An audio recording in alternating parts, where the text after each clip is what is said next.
What do you do? What do you do in the bath?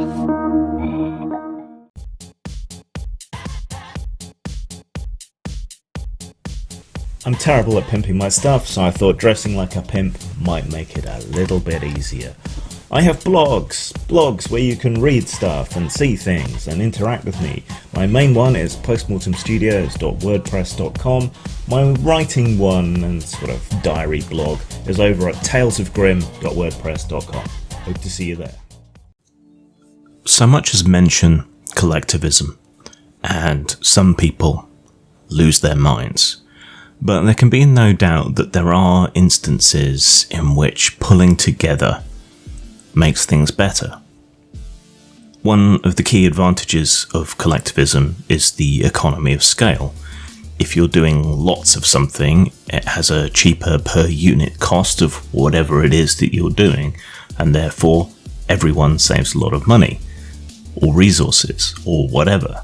This is one of the big arguments in favour of collectivised, socialised medical care. Unions are an expression of positive collectivism. A union is made up of workers within a particular profession or cluster of related professions whose dues to the union can provide relief and support for members, and who collect together in order to amass political influence and collective bargaining, leveraging that collectivism for positive ends.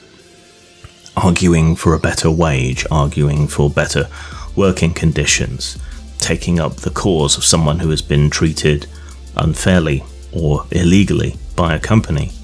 By coming together, pooling their resources, pooling their money, pooling their labour, the union can compete in the legal arena, in other arenas, with the owning class. Unions provide legal representation, financial support, and otherwise look after members of that trade. Unions were key to the establishment of organised labour and to the establishment of left-wing parties like the Labour Party in the UK, which has a storied legacy of connections to unions.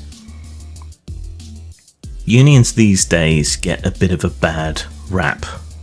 In America, they're often assaulted over corruption or a comical reputation for idleness. In the UK, they're more seen as an inconvenience to the regular person. They're seen as belligerent and combative. This is all a little bit unfair. Unions want us the 5-day working week, minimum wage, maximum working hours, paid holidays, equal pay for equal work, anti-discrimination laws, health and safety legislation in dangerous professions and others. Unions have also taken action beyond just the narrow interest of their own workers. Rail workers, for example, often go on strike over safety issues. Teachers go on strike over government interference in teaching methods, funding for the arts, and so on. Unions today are not much like the unions of before. They've been gutted of power and have lost a great deal of political influence, particularly in the US and the UK. How did this happen? Because after all, there are still more of us, the people who work for a living, than there are of them, the ruling class, the owning class. Problems with unions here in the UK that has contributed to their downfall, it all kind of culminated in the winter of discontent in the 1970s, when all manner of financial pressures led to an enormous amount of strikes. A great deal of poverty in the UK contributed to this as well. Yeah, even the rubbish collectors, even the grave diggers were on strike. Bodies went unburied, trash piled up in the streets. And that kind of cost the unions a lot of sympathy, even though what they were doing was probably right, trying to secure enough funds to live somewhat comfortably for their members. But it inconvenienced everybody and made a lot of people very angry, and that contributed directly to the rise of Thatcher and Britain's conservative lurch towards the far right. In the 80s, there was a more direct clash, the miners' strike. We had to move away from coal, that's true, but the way it was done was particularly harsh. It wasn't staged down, it was abrupt. And when the miners went on strike to protest what would gut and destroy their communities, it was viciously put down, often with violence by the police. This was followed by a bonfire of union rights by the right-wing government, increased control, and a further loss of public sympathy. Strikers became a joke. Not a particularly funny one either. They were just seen as belligerent, combative, in the way of progress. And unfortunately, what the unions were protesting against did happen. Whole cities were basically hung out to dry during the 1980s, while speculative banking, the sort of home of the 80s yuppie conservative, that ended up running the whole country, which didn't work out so well in the 90s or 2008. More recently, Brexit has also created divides between unions and everybody else. Some of the biggest unions backed Brexit for myopic reasons, which made them desperately unpopular with a huge swathe of the population. More than 50%, incidentally. Other unions have engaged in hashtag activism over trivialities these days. Some of them have tried to organise and represent in creative industries, demanding creative control or veto rights over the parent businesses and the products that they create. This is not what unions were created for, and has made them a laughingstock again.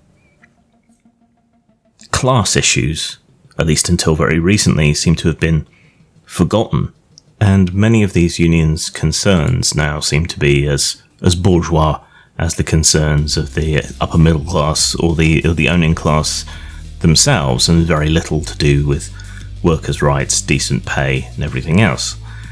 Sadly, class has been forgotten. Another problem that the unions face is that the bulk of actual production of goods, the stuff, material, that's been moved away from the West. It's been moved abroad, primarily to China and India. This has removed union power and their ability to create pressure. If you don't make anything, you can't threaten to withdraw your labour in making anything. So goods can continue to be made abroad in repressive regimes where people simply don't have any rights. This is why, in part, it's ridiculous to consider China to be socialist or communist. It's very clearly an oppressive state capitalist nation where there are no unions. So it's harder to get pressure on the owning class if you don't actually make anything. And everything in country now works on a much smaller scale, so it's much harder to get a critical mass of workers together to create enough influence to make a difference. Some companies are so vast that they can simply take the hit out of closing a location that's trying to organise and then reopening later. In theory, this is illegal, but until the union is actually established, there's nothing to stop you arbitrarily firing people. And many people's position is so precarious they can't afford to go on strike, and if they haven't yet unionised, there's no way to support them while they are striking. Many people are, at least on paper, self-employed, so how would they join their own union? The way in which we work in society has changed in such a way as to rob conventional unions of their power. Here in the UK, the Labour Party has shifted its internal rules to disempower the voting power of the unions. They're only able to get away with this because where else are the unions going to go? Under the UK political system, as in the US one, first past the post is winner takes all, which works against a diversity of political parties or representation. All parties now tend to chase big donors, and that means corporate and media influence, and large high-value donors from the ownership class. which is why the Labour Party's offerings have, outside of the Corbyn aberration, become so weak and anemic when it comes to taxing the rich, redistributing wealth, increasing workers' rights, and so on. So, unions are now in a much weakened state. But even so, we're currently seeing a great deal of industrial action, and we're likely to see a lot more, though there's not a great deal that they can do. Sympathy strikes, for example, are banned, so we're unlikely to see something like a general strike. With Liz Truss poised to become Prime Minister here in the UK, she's promised a further bonfire of workers' rights now that we've left the European Union, and a further direct disempowerment of unions in Britain. This is taking her Thatcher cosplay one step further. We seem set on a collision course between Labour, such as it is these days, and the Conservative far-right in government. Historically, this has either meant a lurch in the public to the left, with organised labour, socialisation and nationalisation, or to the far right, and we all know where that ends up. Not fascism, perhaps. History doesn't exactly repeat, but it rhymes. Cashism, maybe you could call it. Unions and organised labour are a powerful way to prevent that lurch to the far right, which I think most reasonable people wouldn't want to see happen. But that wall of organised labour that can stave off the far right by improving everyone's circumstances, that's been gutted and looks like it's further going to be gutted over the next couple of years, at least here in the UK. What can we do? Not a great deal. In the longer term, perhaps we can agitate to recover union rights if we can get a left-wing government or coalition in there. The unions themselves, I think, need to democratise internally and break up their block voting to give individual members the right to vote. We can get the precariat into unions, the quote-unquote self-employed workers. They could still organise together, even if technically they are employing themselves. And I think strikes will have to defy the law. I think unions will have to defy the law. We'll have to see sympathy strikes. We'll have to see general strikes if enough power is to be wielded in this new environment to actually bring about some sort of change. And I think with everything that we've been through,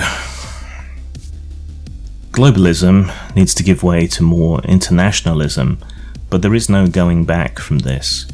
But I think what has happened over the last couple of years has shown that it does not make a great deal of sense to be entirely reliant on other countries, and anything and everything that we can do at home, we should at least do a little bit of, whether that's making silicon chips or producing fuel of some kind or switching to alternative sources of energy. And that too would help shore up the power of the unions by increasing the amount of production of actual stuff that we do within our own countries. Zang. The world is full of terrible erotica, exacerbated by the existence of the internet and the low barrier to entry. And no, it's not just men describing women in terms of how their boobies jiggle. Now you too can churn out cringeworthy, barely literate erotic nonsense with filthy shades cliché. 2 players, one the dom, one the sub, fill out bingo cards with awful, awful words and props, and then try to fit them into their purple prose over several rounds of foreplay, sex, and aftermath. Whoever scores the most by working their words into their florid gibberish wins. This game was knocked up in an afternoon, but it only cost 50 cents, so bite me. Available at DriveThruRPG and post-mort.com. Une manie de vieux garçon, moi j'ai pris l'habitude d'agrémenter ma solitude aux accents de cette chanson. Quand je pense à Fernande, je bande, je bande. Quand je pense à Félicie, je bande aussi. Quand je pense à Léonore, mon Dieu, je bande encore. Et quand je pense à Lulu, Là je ne bande plus. La bandaison, papa, ça ne se commande pas.